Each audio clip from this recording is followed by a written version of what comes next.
This little video clip is going to explain the moving around a circle, moving your mass, the timing, the weight aid, and the position of a human moving around the circle as it relates to the position in the saddle, and why we do it this way. Why this three-dimensional control is so much more efficient than the two-dimensional strength and leverage that we usually use to move on an arc. So the first thing that we talk about is how to create two tracks with my feet or the horse's feet. What that means is when my inside leg pushes off the ground, that force carries up my spine. It pushes me up and forward. If I don't redirect it, meaning if I don't bend that energy to the inside by turning my sternum or my thoracic spine to the inside, that force will push me on a tangent, right? It'll push, this is a better angle. If I don't bend that force, I go here.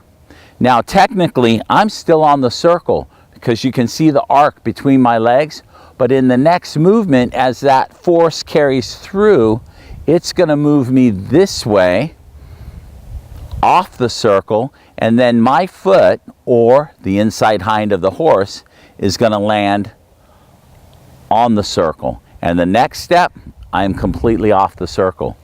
But it started right here.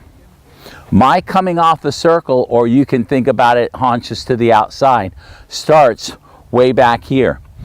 So when the horse's inside hind pushes off, which is equivalent to my leg pushing off now, when that force gets to my thoracic cavity, to my heart if you will, I bend it.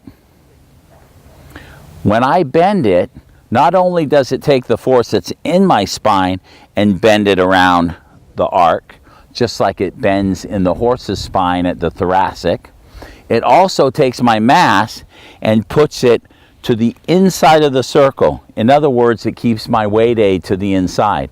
Then as this leg continues to push, I bend it some more and my weight's here, and I end up being here on the circle instead of my mass or my energy or my force going to the outside. Then the next step is just repeated. So the inside sit bone lifts, the inside hind is pushing off, or my leg is pushing off. When that force gets here, I bend it to the inside. Now, if you don't do that, and you're in the saddle, how most of us learn to hold our center still over the moving mass of the horse. I can hold my center still, but my mass is still going to have a tendency to go to the outside. So if that happens and you're holding it still, in this moment right here, the horse's neck will straighten. You'll use the inside rein. You have to bend them because they're going off. So it's inside rein. In the next moment, remember, the weight's still going this way. It's outside leg to keep the haunches in. That's the reason almost everyone uses and learns a degree of inside rein, outside leg to keep the horse on the bend. It's because we are not redirecting our mass around the circle, creating two tracks for us, always keeping the weight aid to the inside, belly button to the outside, sternum to the inside. Then all we have to do is repeat those two steps.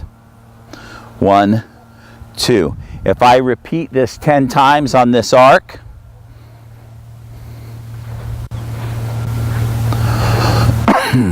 I complete the circle. I'm not riding the circle. I'm repeating weight aid, timing, position. Then it becomes more geometry than this arc. Anyways, I hope that explains what the bending of the force in your spine, how it not only manages the force, but it also manages your weight aid.